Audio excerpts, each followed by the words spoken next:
Alors, bonjour les modèleux. Alors, on se retrouve pour une vidéo que j'espère rapide. J'ai toujours du mal à faire rapide. C'est ça, un de mes défauts, un de mes nombreux défauts. Mais là, je craque un peu. Parce que là, c'est fort. Cette année, j'ai dit, comme Cyril à chaque fois de Modis 34, il nous donne un gros coup de main. J'ai dit, cette année, bah, si tu as besoin pour tout ce que SAV, assistance, machin, comme il bosse tout seul, n'hésite pas, quand tu as du monde qui te pose des questions, des machins, si t'as pas trop le temps, tu me le renvoies, ou s'il y a des bidouilles à faire, des locaux, je me ferai un plaisir de les aider. Moi, j'ai toujours, que ce soit dans les clubs et choses comme ça, j'ai toujours aidé les débutants. Sauf que c'est là qu'on voit qu'on vieillit, parce que les générations elles changent, les mentalités elles changent, et, euh, et je m'aperçois que déjà avant, moi je suis le premier, hein, les notices, j'avais toujours du mal à les lire. Je m'aperçois que maintenant, ben, il y a beaucoup de gens, ils achètent un modèle réduit, ils ouvrent la boîte, ils essayent de brancher, de rouler, ils prennent même pas, pourtant les notices c'est souvent succinct, ils regardent même pas les notices. Alors j'ai eu deux beaux exemples ce matin. Alors je les ai prévenus que j'allais faire une vidéo là-dessus, hein, parce que donc je me moque pas, mais un peu quand même. Deux exemples assez forts de allô, ma voiture elle marche pas. Alors comme ils sont sympas, il y a pas eu de problème, parce que des fois il y en a qui sont pas sympas. Il y en a, même si on veut les aider, qu'il n'y a aucun, il n'y a pas de, comment dire, de lien de commerce, quoi. Genre, je veux juste aider. Et je me fais pourrir, quoi. Donc, je trouve que beaucoup de gens deviennent un peu agressifs. La patience, de moins en moins. Alors, quand vous n'avez pas de patience, je vous dis, là, ça s'adresse aux débutants. Ne faites pas de RC, hein, parce que vous allez perdre de l'argent inutilement. Et, euh, et quand même, c'est malheureux, quoi, quand on veut aider, des fois, de se faire un peu bouler. On voit bien qu'on n'écoute pas, on essaye d'expliquer, ça sert à rien. Et il faut que tout aille vite. Alors, on m'a expliqué, ouais, tes vidéos, c'est trop long. Il faut que maintenant, c'est des trucs, c'est des clips, ça dure 15 secondes et machin. Et moi, je sais pas faire ça et ça m'intéresse pas, quoi. Moi, je veux rentrer un peu dans les détails, je veux bien tout montrer. Sauf que bah, les gens, je m'aperçois, ils lisent pas les vidéos en entier. Ils disent, ouais, je l'ai vu. Et après, ils me posent plein de questions. Je vois bien qu'ils l'ont pas regardé. Et là, maintenant, même, alors là, c'était avec des fun tech. Enfin, un, c'était un fun tech et l'autre, c'est un T2M, un shooter. Euh, et la notice, elles n'ont pas été lues. Et les deux, alors là, c'est extraordinaire. Ah, ma voiture, elle marche pas. J'ai branché la batterie, mais déjà, vous avez chargé, tout ça. Ah ben non, ça sort de la boîte, donc ça doit marcher, tout ça. Et il n'y a rien qui se passe. Ça s'allume, le voyant sur la voiture. Il y a un voyant, mais la radio, il n'y a rien qui marche. Et Cyril, il a eu le cas aussi. Il m'avait prévenu. C'est pour ça, j'avoue que j'aurais pas posé la question il m'avait pas prévenu. Et au bout d'un moment, je dis, mais le voyant, il s'allume sur la radio. Ouais, il y a un voyant, tout. Alors déjà, il savait pas où était l'interrupteur. Il l'avait pas regardé. Bon. Après, je leur indique. Je dis, mais c'est quoi la radio? Alors déjà, pour expliquer par téléphone. Et après, ben, il s'est avéré qu'ils avaient pas de les deux, pas de piles dans les radios. Ah, faut mettre des piles. Ah, alors là, non, mais là, on arrive. Je sais que le niveau technique général de la population baisse beaucoup, hein, parce que faire un travail manuel maintenant, c'est la honte, hein. Enfin, j'espère que maintenant, c'est de moins en moins ça, mais avant, c'était la honte. Si un gamin, il se retrouvait à faire un mécanicien ou électricien, oh, il n'a pas fait de hautes études, tout ça. Sauf que maintenant, il y en a plein, ils savent même pas changer une ampoule, quoi. C'est terrible. Ils n'avaient pas mis de pile, quoi. Comment imaginer mais je sais pas, mais là, franchement, j'ai du mal à comprendre. Donc, je voulais faire une vidéo pour quelques petites règles de base. Si vous commencez, vous êtes débutant avec une voiture style RTR, donc vous n'avez rien de monté, donc vous l'ouvrez la boîte, ne roulez pas direct, lisez la notice avec, c'est vraiment important. Deuxième chose, je rappelle, ça paraît bête, mais je le rappelle qu'il faut mettre des piles dans la radio qui a un sens. Je le rappelle parce qu'on a souvent ça aussi. Et que si, une fois que c'est branché, des fois, pareil, on me dit, ah, mais ma voiture, elle marche plus, elle avance plus. N'oubliez pas, notamment sur de plus en plus de radios, là, par exemple, on a la radio Funtech. Enfin, Funtech, non, la radio Hobbytech, qu'on trouve, les nouvelles, qu'on trouve sur notamment les Rogue, les Funtech, enfin, plein de voitures. Et elle est équipée, je le montre ici, d'un bouton, là, il y a un trim. Pareil, le trim, essayez d'apprendre un trim à quoi ça sert. Un trim, c'est pour la direction, par exemple. Votre voiture, elle ne va pas droit. Faut pas tout le temps compenser au volant. C'est-à-dire que vous allez sur une surface plate. Le premier truc à faire, c'est ça. Vous allez sur une surface qui est bien dégagée pour éviter déjà de taper, pour apprendre droite-gauche. Quand la voiture elle revient vers vous, c'est inversé, je rappelle. Donc, il est important, première chose à faire, c'est quand vous faites tourner une voiture, de régler le trim. Il faut qu'elle aille droite. Donc, le trim, il est là. Et votre voiture, vous roulez. et il faut que quand vous touchez pas le volant, elle aille parfaitement droit. Donc on compense avec le trim. Alors souvent, ça peut être aussi qu'il y a un défaut euh, au niveau de la tringlerie sur la voiture, mais là je crois qu'on va rentrer, là ça va devenir compliqué. Donc le plus simple, pour le truc basique, hein, c'est penser à régler le trim. Ça, vous avez les indications sur les notices de toutes les voitures. Ensuite, si votre voiture n'avance pas, première chose à regarder, bon déjà si la batterie est chargée, c'est pour ça qu'il est important, moi ça me paraît indispensable d'avoir un testeur de batterie. Si vous n'avez pas de testeur de batterie, je ne vois pas comment vous allez gérer vos batteries. Comme ça vous permet de voir si elle est pleine. Donc le testeur, j'ai noté la référence, hein. C'est la référence M40 chez Modis 34 et ça vaut 12,50 €. 12,50 €, vous en privez pas. Ça, moi, si vous avez des LiPo ou des Lion, enfin voilà, toutes ces batteries-là, ça c'est indispensable. Je vais vous montrer comment ça fonctionne vite fait. Mais si vous n'avez pas ça, vous allez partir en galère. Donc un testeur de batterie, c'est 12,50 € et c'est la référence, j'ai dit M40. Donc ça c'est, voilà, il faut un minimum de matos. Si votre batterie elle est bien pleine ou qu'elle est à 50% et que ça marche pas, vérifiez un autre truc. Ici, vous avez un bouton qui permet, alors c'est ici sur cette radio, mais il y a d'autres radios, ça peut être d'autres endroits. Ah, j'ai ma secrétaire particulière qui va passer, comme d'hab. Enfin bref, il y a un moment qui n'était pas passé, hein. Donc là, vous avez un limiteur. Plus on tourne dans le sens des aiguilles d'une montre pour mettre à fond. Et si vous prêtez un débutant, ou alors vous n'êtes pas sûr, vous voulez voilà, brider la voiture, ça sert à brider la voiture. Alors si jamais on a tourné le bouton, c'est sûr que la voiture elle va plus avancer s'il est tourné à fond dans l'autre sens. Donc pensez à vérifier que ce bouton, avant de dire ça marche pas, vérifiez ce bouton-là. Ensuite, des grosses erreurs qui sont faites par les débutants, c'est avec les batteries de type LiPo. Souvent, les batteries LiPo, ça peut se conserver longtemps si vous les entretenez bien. Mais déjà, le premier truc à faire, moi je vous invite à acheter un sac de charge. Ça vaut un peu moins de 10 €. Ça permet d'emballer lors de la charge votre batterie et ça vous évitera de mettre le feu à votre maison. Parce qu'une batterie LiPo, si vous déconnez au niveau de la charge, vous avez un chargeur pourri, vous avez mal entretenu, vous faites un court-circuit ou quoi que ce soit, ça va prendre feu et vous risquez de vous foutre le feu au garage, à la maison, à l'appartement. Donc avec des conséquences, c'est un peu bête quoi. Tout ça pour un sac qui va valoir 8 €, 9 €, 10 €. Celui qui est pas mal, c'est je crois qu'il vaut 8-9 €. Pareil, toujours Cyril, vous le trouverez avec les batteries, tout, les accessoires pour chargeur. C'est le Connect, parce qu'il est quand même bien étanche et il accepte les batteries 2S, 3S, 4S. Donc ça, c'est important. Je vous avoue que moi, je déconne. Souvent, j'oublie de le mettre dans le sac de charge, mais bon, on a tellement d'exemples où, voilà, une erreur, quelqu'un qui a un peu de la moustache dans la RC, comme on dit, il fera moins d'erreurs, c'est sûr, mais ça peut arriver. Si vous êtes débutant, moi, je vous conseille de mettre dans un sac de charge. Le chargeur, si vous avez un chargeur hyper basique, style USB ou secteur basique, pensez à investir assez rapidement dans un chargeur de qualité pour les batteries LiPo. Pour les NiMH, c'est aussi utile, un deuxième passage. Moi, je vous conseille notamment celui-ci. Pour moi, c'est le meilleur rapport qualité-prix du marché. Je crois que c'est 50 €. Il va charger à partir d'une batterie 12 volts, mais aussi sur du 220. Alors, c'est essentiellement comme ça qu'on va l'utiliser. Ça, c'est un chargeur qui offre, voilà, moi, je fais de la compétition, j'utilise tout à fait ça, quoi. Donc, il va vous permettre de faire une charge de qualité de vos batteries, de faire aussi le stockage de la batterie, parce que ça, c'est souvent oublié par les débutants, parce qu'on leur en parle pas, et c'est comme ça qu'ils niquent les batteries. Donc, pour résumer, si vous avez des batteries LiPo, la charge, la qualité de la charge, c'est vraiment très important, donc ça vient du chargeur. Il faut savoir où on en est, donc il faut le testeur. Si vous mettez ça, les LiPo, ou si vous avez un contrôleur brushless, là, pensez qu'il y a des réglages sur les contrôleurs.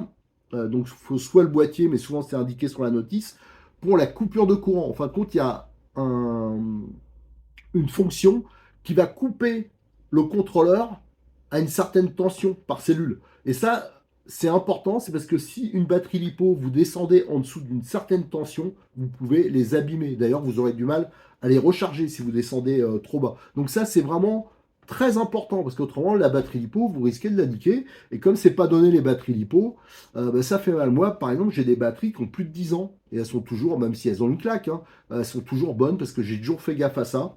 Euh, donc faites vraiment attention. Même à la limite, si vous avez deux trois batteries, n'attendez pas de voir d'aller au bout de la batterie. Quand vous voyez que vous tournez depuis un moment, vous arrêtez et vous changez. C'est pas la peine de tenter le diable si vous n'êtes pas sûr de vous. Autre chose, les batteries, ça ne charge pas 4 jours avant. Ou alors vous allez rouler, vous ne consommez pas tout, vous avez trois batteries, il y en a une que vous n'avez pas utilisée, vous ne la laissez pas charger. C'est comme ça qu'on les nique, les batteries aussi, qu'elles vont se fendre, tout ça. Donc faites attention à ça, c'est vraiment important. Les batteries, ça se charge au dernier moment. Et surtout, dès qu'on rentre, on les équilibre. Tous ces chargeurs, ils ont une fonction équilibrage, c'est hyper simple à utiliser. Alors bien sûr, il faut lire la notice. On en revient au même truc, hein. Là c'est pas le vite, vite et machin, voilà. On lit la notice, c'est bien expliqué, c'est facile d'utilisation. Et vous avez une fonction stockage, storage, et voilà, et ça va vous mettre votre batterie à peu près entre 35 et 40%, et là vous pourrez la stocker. Si vous la stockez pleine, ben, vous allez avoir des gros soucis, ça va vous coûter très cher l'auto RC1 si vous faites comme ça. Donc voilà, ça c'est quelques petites choses de base. Il y aurait plein de choses à dire, mais là, c'est les dernières qu'on m'a faites ce matin, mais j'ai très souvent, et j'en ai parlé à Cyril parce qu'il est passé tout à l'heure, il m'a dit, mais tu verras, j'ai quasiment tous les jours des questions comme ça, parce qu'il n'y a pas de pile, j'ai pas mis de pile dedans, ma batterie, je comprends pas, c'est fendu ma batterie. Oh, ben je comprends pas, non, mais moi je fais toujours attention et compagnie, et après quand on parle, ah ben la batterie était chargée depuis 4 jours, ou alors enfin, je l'ai laissé un mois à charger, non, je vous dis, je rappelle j'ai fait des vidéos là-dessus, hein, regardez il y a 3000 et quelques vidéos sur la chaîne, des vidéos techniques, on en a fait beaucoup. J'en ai déjà parlé. Ça, c'est vraiment important. Si vous voulez conserver vos batteries longtemps, il faut les entretenir, les utiliser correctement. Donc, chargez au dernier moment. Vous rentrez, vous les mettez en fonction stockage. Au niveau de l'outillage aussi, oh là là, alors ça c'était pas aujourd'hui, il y a 2 3 jours, bah, ramener une voiture, c'était un petit fun tech, vraiment c'est hyper facile à entretenir. Toutes les vis, enfin quasiment du couvercle massacré. Alors déjà la personne, je lui avais dit, prenez en même temps le kit visserie inox. Cyril, il vous propose plein de kits visserie, c'est moi qui les ai faits. Quand je vous fais des vidéos, si je fais des kits visserie, des petites modifs que après il vous propose, c'est pour aider, c'est justement parce qu'il y a un problème, parce que pour améliorer, je veux dire. Ben là, avec des clés, je sais pas où ils les ont trouvées, ils ont essayé de démonter ça, ils ont tout massacré. Et au lieu d'arrêter, ben, ils ont insisté. Et bien sûr, c'est moi, c'est Bibi qui s'est tapé le démontage. Il a fallu que je reperce les têtes, tout ça. Ah, mais j'ai plus de vis, tout ça. Alors là, par contre, ça m'a énervé. Je l'avoue, je l'ai envoyé chier, le gars. Non, mais faut pas abuser, quoi. Déjà, j'y passe 1 heure sur la voiture et en plus, il pleurait que je lui avais niqué les vis parce que j'ai repercé les têtes pour retirer. Alors là, j'ai halluciné, quoi. Je file des vis, tout ça, et pas content, même pas merci. Là, maintenant, je vais quand même un peu lever le pied hein, sur l'aide, parce que souvent, on nous prend pour des cons.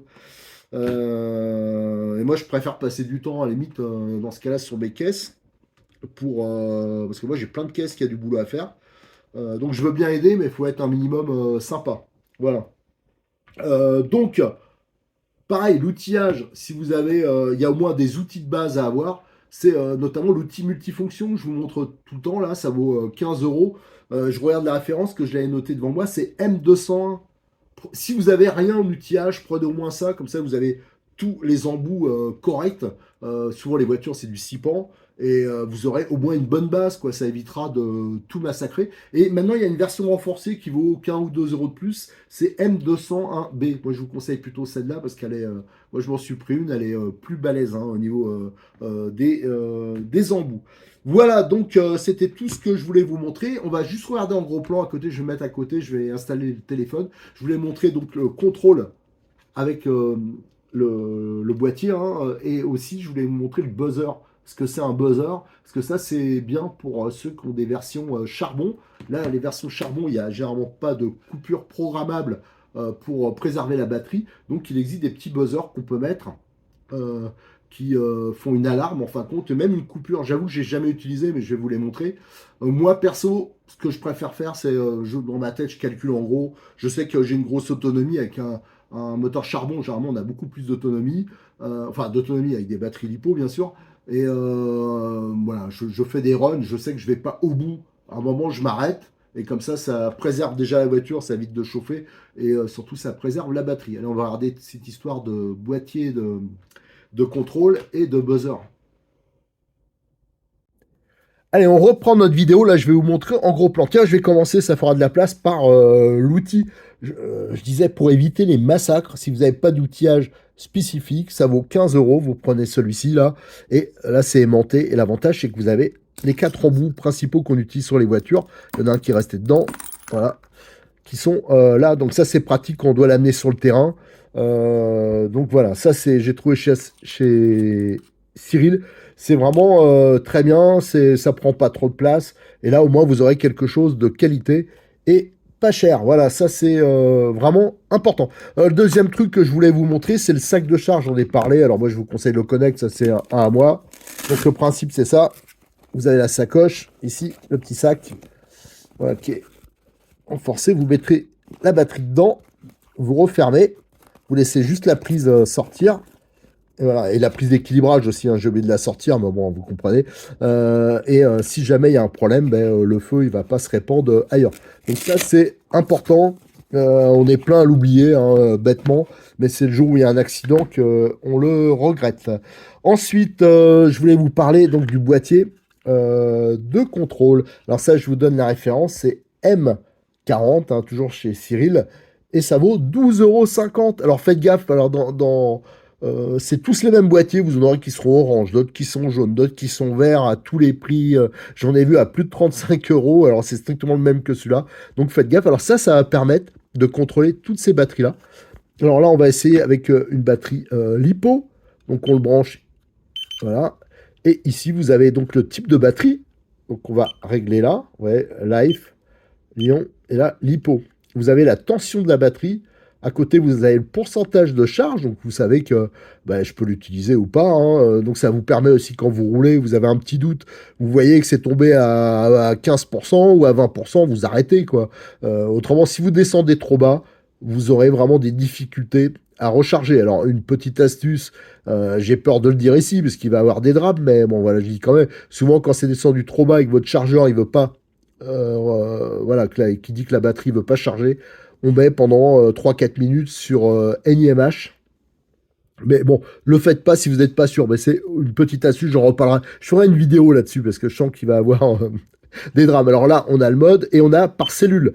Donc ça permet de contrôler. Là, on a une batterie 2S. 2S, ça veut dire qu'il y a deux cellules dedans. Donc la première cellule est à 3 volts 85 et la deuxième 3,85 aussi. Après, c'est donc elle est bien équilibrée.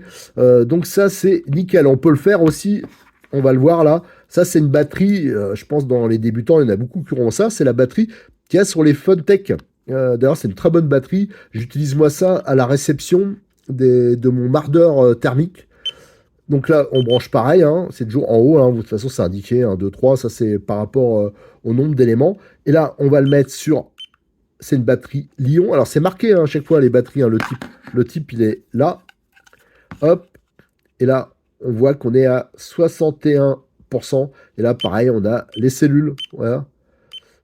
Voilà, et la tension totale, hein. Donc vous voyez, ça c'est un boîtier qui est pour moi indispensable. Moi sur le terrain, j'arrête pas de m'en servir. Quand j'ai un petit doute, j'ai souvent dans la poche, j'arrête la voiture, je branche, je dis tiens, bon, là c'est encore bon, je peux encore tourner, ou là, j'arrive à 30%, j'arrête, hein. Moi souvent quand j'arrive à 35-30%, je vais pas au bout parce que mes batteries, je veux les garder très longtemps. C'est trop cher les batteries.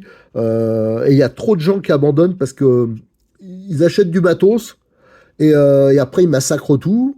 Ils disent ouais, le bateau c'est de la merde, ils se remettent pas en question et ils abandonnent. Le nombre de voitures, de gens qui ont fait de l'ARC. Tiens, par exemple, dimanche dernier, j'étais à une concentration de Bois de Rose de motos. Trial, le nombre de personnes qui sont venues me voir, ah mais moi j'en ai fait de l'ARC, mais après elle marchait plus, tout ça, et elle est dans un placard les voitures. Je crois que le modélisme, il y a énormément de voitures qui finissent dans des placards ou qu'on retrouve rapidement sur le bon coin. Tout ça parce que souvent l'utilisation, elle est pas bonne. C'est pas, parfois c'est les voitures qui sont pas terribles, mais souvent c'est parce que l'utilisation elle est naze. Sauf que personne veut le reconnaître, hein. Tout le monde pense avoir, sûrement moi le premier, hein, plus de capacité qu'on a. Et on ne se remet pas en question. Donc voilà, ce boîtier indispensable. Moi, je vous conseille fortement donc comment ça s'appelle, la protection pour la batterie lors de la charge, hein, le sac de charge. Vous avez aussi ce type de buzzer. Alors, je vais vous le montrer.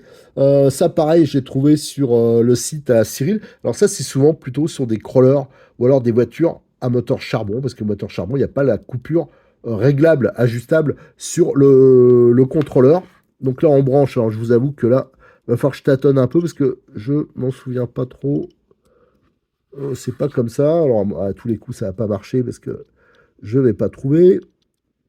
Ah, voilà, c'est bon. Parce que là, derrière, vous avez les indications. Ça va de 1 à 8S. Hop, là, c'est marqué. Attendez, regardez. Hop, je vais grossir. De 1 à 8S. Alors, vous avez les explications en anglais, donc c'est mal barré pour moi. Et vous avez ici un bouton qui va permettre de faire plein de réglages. Par exemple, ça, c'est la tension de coupure.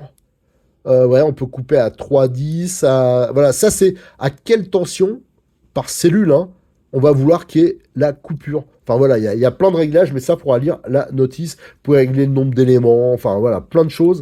Je pense aussi la force du buzzer, la coupure. Enfin voilà, ça c'est vraiment pas mal si on a une voiture charbon, mais j'avoue que ça, je le maîtrise moyen. Il faudrait vraiment que je fasse une vidéo un jour spécifique sur ce petit truc. Ça vaut une misère. Je crois que ça vaut 4 euros hein, sur le site toujours le site à Cyril.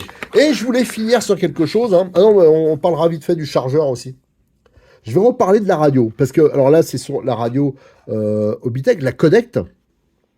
Donc ici, alors ça, c'est elle est un peu sale, parce que, un peu beaucoup, parce que on l'utilise régulièrement.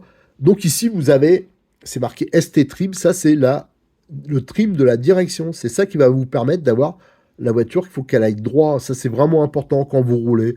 Mettez pas plein gaz bourrin dès le début. Vous avez une partie plate et on règle le trim pour que ça aille parfaitement droit. Après, on aura une voiture, sera plus facile même à piloter.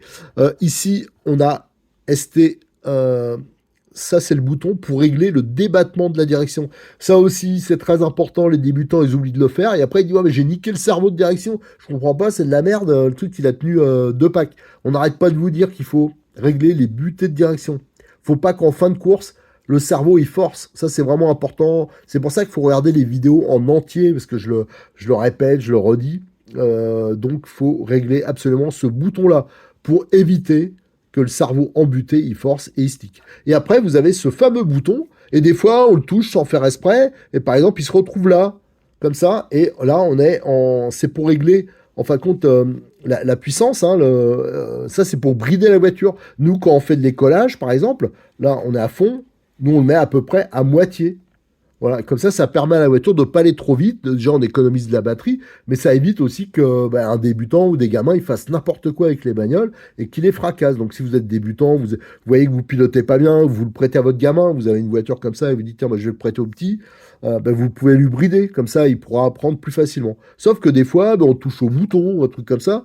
Ah merde, mais je comprends pas, j'accélère, il se passe rien. Et comme on connaît pas la radio, qu'on lit pas les notices, on sait pas que ce bouton, il est tourné. Donc faites attention à ce point-là, c'est important. Et je vais finir par le chargeur. Hein. Moi, si j'ai un point, je vous invite, quand vous avez une voiture de débutant, tout ça, à investir rapidement si vous n'avez pas ça. C'est vrai qu'il y a beaucoup de voitures qui sont... Tiens, je vais prendre l'exemple type du STX ou des MTX Funtech. Ils sont vendus avec un chargeur USB. Faut avouer qu'ils marchent pas trop mal parce que ce type de batterie, c'est des batteries comme ça. Je trouve que c'est beaucoup, mais alors beaucoup moins sensible que les batteries LiPo. C'est moins fragile, donc ça demande moins de précautions, même s'il faut en faire. Mais je vais prendre... qu'est-ce que je pourrais prendre comme exemple? Parce que maintenant, c'est embêtant. Le ROG, il est livré avec un bon chargeur. Le ROG, il est livré avec, je crois, ces chargeurs-là maintenant. Non, non, avec un chargeur, non, le début de gamme, j'ai une bêtise, je confonds avec le NXT. Le NXT, par exemple, en pack, vous avez ce chargeur-là, et ça, c'est un très bien, parce que vous avez quelque chose d'entrée, ou un multi 60, vous avez quelque chose d'entrée qui est très bien. Et ça, on voit, il y a l'écran ici, tiens d'ailleurs, c'est en décharge, mais c'est pas en décharge qu'on va l'utiliser. Ça vous permet de charger, d'avoir une charge de qualité, donc des batteries de 2 à 4S, hein, que ce soit des LiPo, des NiMH, des Lion, enfin ça charge un peu tout. Ça marche sur le 220 volts, donc ça c'est bien. Et vous avez des câbles fournis avec, et ça, vous aurez une fonction qui s'appelle storage. Et ça, cette fonction, elle va vous permettre vraiment de faire un entretien nickel de vos batteries, et vous allez pouvoir les garder pendant des années. si vous faites gaffe. Donc pour ça, si vous avez un investissement à faire, ça je crois que ça vaut 50 euros, 49 euros, quelque chose comme ça. Ça c'est un chargeur, vous le garderez tout le temps. Donc c'est un investissement utile. Voilà ce que je voulais dire, hein. C'est une vidéo voilà, qui n'était pas du tout préparée. À l'arrache, c'est plus en réaction des messages que j'ai de plus en plus, qui sont vraiment des messages parce que on prend pas le temps de lire les notices, on prend pas. Moi, le coup des piles, le coup de se dire qu'une radio, on se dit, on a un appareil électronique et qu'on pense même pas qu'il faut mettre des piles dedans. Alors, je pourrais croire que ça arrive une fois, mais ça arrive pas une fois, c'est hyper régulier. Alors, c'est vraiment que le niveau technique, en fin de compte, ça, c'est des choses que je voyais pas du tout avant, que malheureusement, ben, le niveau technique, il baisse beaucoup. Et surtout, on veut tout de suite, vite et sans se prendre la tête, quoi, sans chercher. Alors ça m'étonne pas que les voitures kit, elles se vendent beaucoup plus difficilement qu'avant aussi, hein. Tout le monde veut des RTR et que ça tourne tout de suite. Et après, ben, quand ça tourne pas bien, ben, on est complètement paumé. Même pour des bêtises, des trucs complètement idiots, ben, on cherche même pas à comprendre. Et ben, moi, je trouve que c'est malheureux, quoi. C'est un peu triste. Alors surtout, forcez-vous à prendre votre temps. Voilà, ça c'est important. Allez, merci. Si vous avez des questions à poser, hein, bien sûr, j'y répondrai. N'hésitez pas à les poser, à venir nous poser les questions aussi sur le forum. Tiens, d'ailleurs, quand je parle de forum, on voit les forums, ils se cassent la gueule, alors que ça a plein d'avantages, mais comme c'est pas rapide, comme c'est pas de l'instantané, ça aussi, on laisse tomber au profit du rapide. C'est la même logique, hein. C'est le même truc. Enfin, c'est comme ça. Donc, n'oubliez pas de liker les vidéos, de les partager, de vous abonner et de venir nous rejoindre bien sûr sur le forum. Et encore merci à Cyril hein, pour son aide. Allez, à très bientôt.